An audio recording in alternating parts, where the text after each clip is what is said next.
Social media पर channel Mahalakshmi की ओर से बहुत खास दिन है आज का, बहुत खास कहते हैं हैट्रिक के साथ शुरुआत होगी, करेंगे प्रसाद। पर सबसे पहले प्रभु और गुरु का अगर कहीं कोई अनादर करे, गलत बोले, उसके खिलाफ पूरे समाज को एक होना होगा। इस बात का ध्यान रखें, काट बांध के रखें। शुरुआत आयु से कर रहे हैं जब 8 जुलाई 2023 आज भी याद है, चंद्रपुरी डोंगर रोड की बात कर रहे हैं।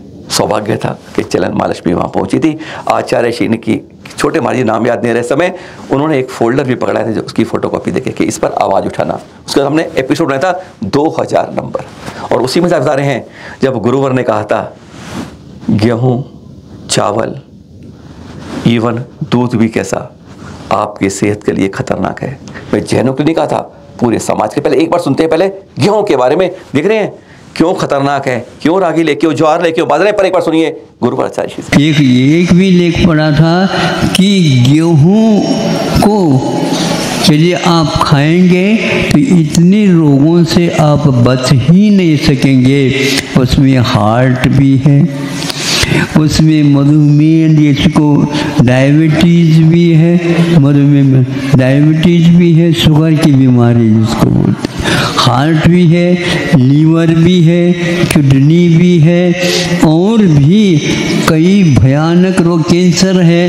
ये सारे के सारे उससे हो सकते हैं। इसलिए गेहूं का आप त्याग कर दो। कौन सा देश? अमेरिका ने ये घोषित की है। संभव है एक आध ये फोल्डर है तो आपको मिल सकता है, हम इसलिए रखे हैं। इसलिए आप लोग आएंगे तो कम से कम हम बता दो दे, यदि बचना हो तो बचो, नहीं है तो जा। तो हम क्या कर सकते? हर एक व्यक्ति इसको कह करके महाराज किडनी की बीमारी, आशीर्वाद दो। हम आशीर्वाद दे रहे हैं, उससे काम नहीं चलेगा। आपको अपने ऊपर भी दया करना होगा। यही नहीं, उन्होंने कह दिया चावल भी खाते हो, मत खाओ। पर कौन सा? एक विशेष चावल, सुनिए जरा। चावल जहर क्यों है? क्योंकि उसके ऊपर जो रलाई रहती है तो पौष्टिक रहती है, और वह रोग वर्धक नहीं, रोग नाशक भी है, और सभी प्रकार से वह देसी बीज है। उसको आप ले सकते हैं, लेकिन पॉलिश किया हुआ जो चावल है देखते रहते हैं। अखंड अक्षत प्राप्त, अखंड तो है लेकिन आपके लिए भीतर जाएगा, वह जहर का काम करेगा। खुला लिखा हुआ है।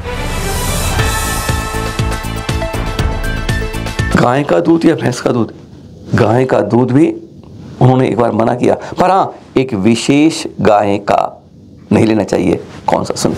गाय जर्सी मानी जाती है, उसको भी सेवन नहीं करना, देसी गाय का ही ले ले। नहीं है तो भैंस का भी ले सकते हैं, लेकिन भैंस उसके दूध में भी बहुत इस प्रकार की क्षमता, शक्ति विद्यमान है। देख करके आपको करना होगा, समझ करके करना होगा। जीवन हम जी रहे हैं खाने के लिए नहीं, किंतु खाते हैं जीने के लिए।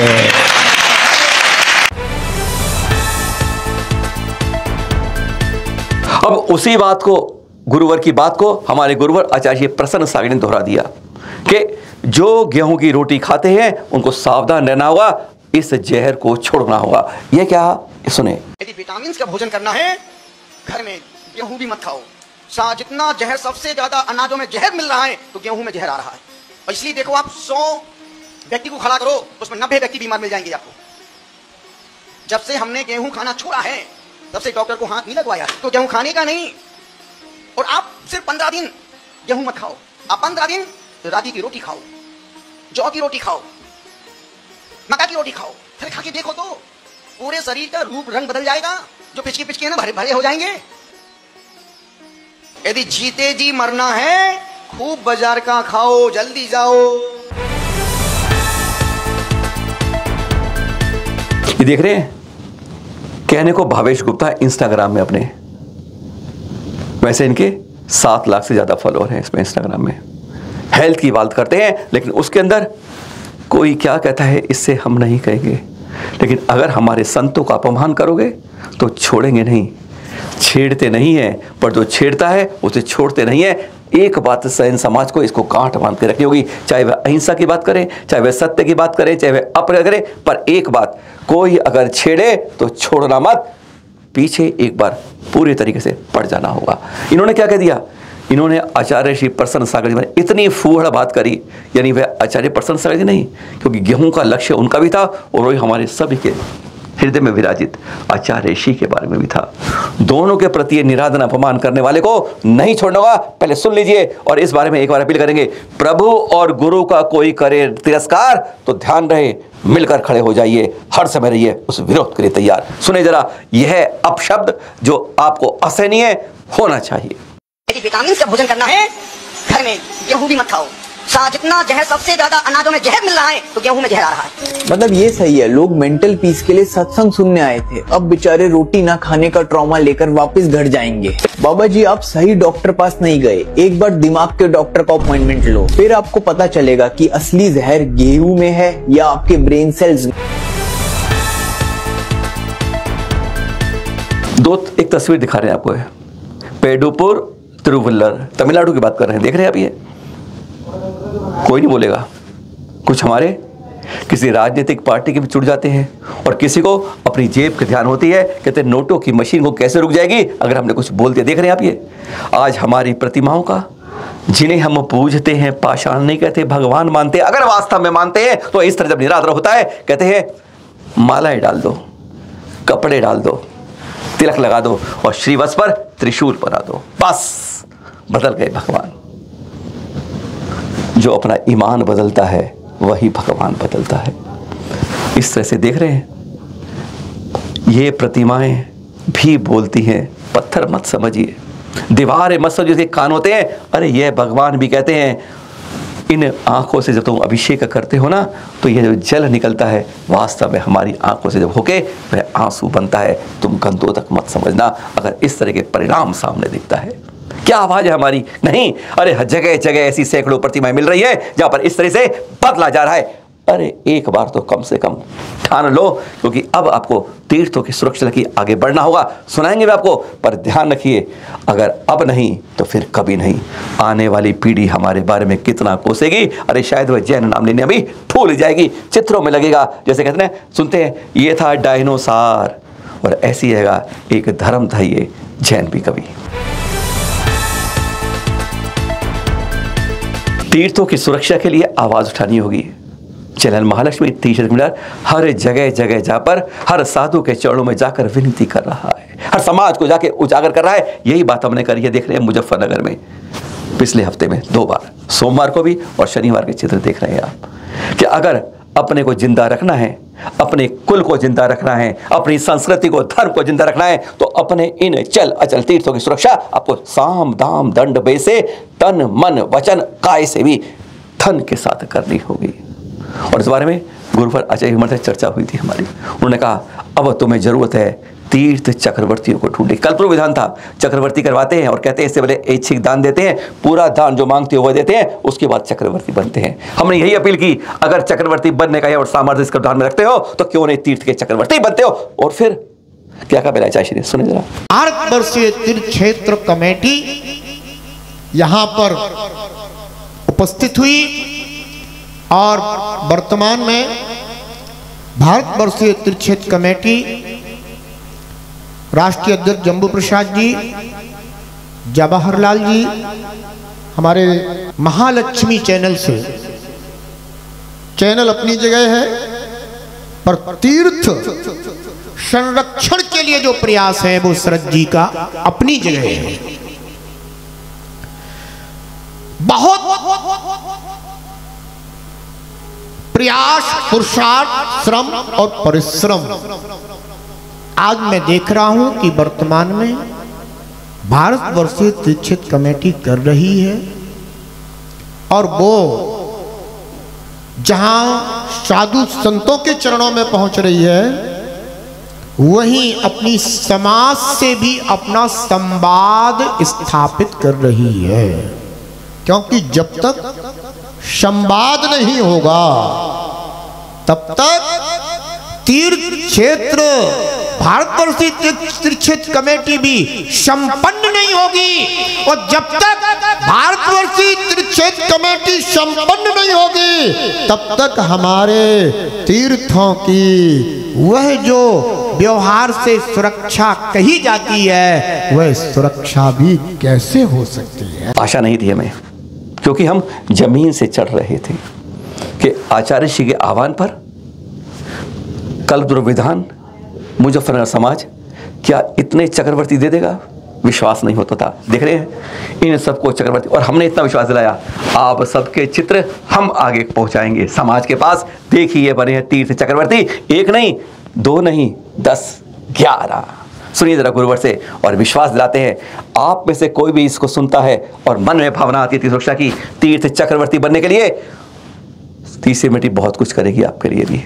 और कहते हैं वह करे जो करे, पर 250 तीर्थों का, सिद्ध क्षेत्रों का, अति क्षेत्रों का, कल्याण क्षेत्रों का पुण्य आपको एक साथ मिल पाएगा है। आप हमसे संपर्क कर सकते हैं, 30 सेकंड करते हैं, पर हाँ गुरुवर की बात तो सुन लेते हैं। आज यहाँ मुजफ्फरनगर के नई मंडी कल्पद्रुम महामंडल विधान के कल्प तीर्थ मंडपम से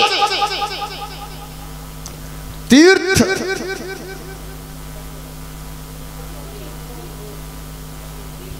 चक्रवर्ती कितने मिल गए? 11, एक पे एक, और 11 अगर मिले हैं आज यहां से जो एक अच्छी शुरुआत हुई है, मैं ये कहूंगा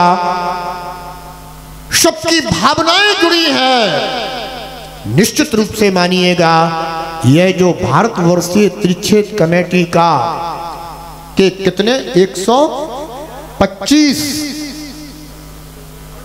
125वां वर्ष जो प्रारंभ 22 अक्टूबर से होने वाला है, 2026 से शुरू होने वाला है। इन्होंने अपनी पूरी तैयारी कर ली है। निश्चित रूप से यह अपने आप में एक इतिहास बनेगा। क्या है आज हमने कहा तो शुरू में आपसे, आपको बताएं तीर्थंकर 2 दिन 1 आज का, कल्याणक 3 स्थली 1 आज की मिथिला नगरी। यहाँ के दृश्य देख रहे हैं 19वें तीर्थंकर मल्लीनाथ भगवान, 55,000 वर्ष की आयु और 150 फुट ऊंचा उतंग कद। महादेवी कई जगह उल्लेख है प्रभावती के नाम से, उन महारानी के गर्भ से आज आपका जन्म होता है। मल्लीनाथ भगवान मालूम ना पंचपालिती में है, राजपाट नहीं किया, विवाह नहीं किया, और फिर एक दिन अध्रुवादी भावना को देखते वैराग्य की भावना बलवती हो जाती है, पहुंच जाते हैं आप तब के लिए। और आपको देखा देखी पीछे चलते 1, 2 नहीं 300 महाराजा भी चलते हैं, सब कुछ छोड़ देते हैं। सोचिए आज जेब में अगर 10 पैसे होते हैं छाती में लगाए रखते हो, नहीं छोड़ पाते हो, लेकिन वह अकूट संपत्ति एक बार में था। और तभी तो कहते हैं, और एकमात्र ऐसे तीर्थ सबसे कम समय में केवल ज्ञान की प्राप्ति, 144 घंटे मात्र तप। सोच सकते हैं, यानी केवल दीक्षा लेने के बाद सबसे कम, यानी शायद 1 आहार लिया होगा, ऐसे मल्लीनाथ भगवान का आज है जन्म। तप कल्याणक मिथिला नगरी के दृश्य देख रहे हैं आप। और हाँ मिथिला नगर की बात हो रही है, कह रहे हैं ना कल्याणक 3 है, 2 तो हो गए, तीसरी की बात कर रहे हैं 21वें तीर्थंकर नमीनाथ जी। 60 लाख वर्ष बाद मल्लीनाथ भगवान के मिथिला नगरी में ही आप पाते हैं। 10,000 वर्ष की आयु होती है, राजपाट करते हैं, 2,500 वर्ष आपका निकल जाता है कुमार काल में, बचपन में। 5,000 वर्ष राजपाट होता है, फिर एक दिन आप तप के लिए चलते हैं। वकुल वृक्ष के नीचे आज अपने काल में आपको केवल ज्ञान की प्राप्ति होती है। 9 माह के कठोर तप के बाद आपका केवली काल 2499 वर्ष 3 माह होता है। ऐसे नमीनाथ भगवान जी का आज है ज्ञान कल्याणक। समझ गए, मल्लीनाथ भगवान का जन्म तप कल्याणक, मल्लीनाथ भगवान का और नमीनाथ का ज्ञान कल्याणक। अपनी विवाह की जन्म की तिथि भूल जाना, कल्याण को मत भूलिएगा। सुना है आपने, देखा, गुरु से शुरू करके प्रभु तक आए हैं, सम्मान करिए, पूजनीय वंदनीय है, और कोई अपमान निरादर करे तो खड़े हो जाइए फौलाद बनकर। सादर जय जिनेंद्र।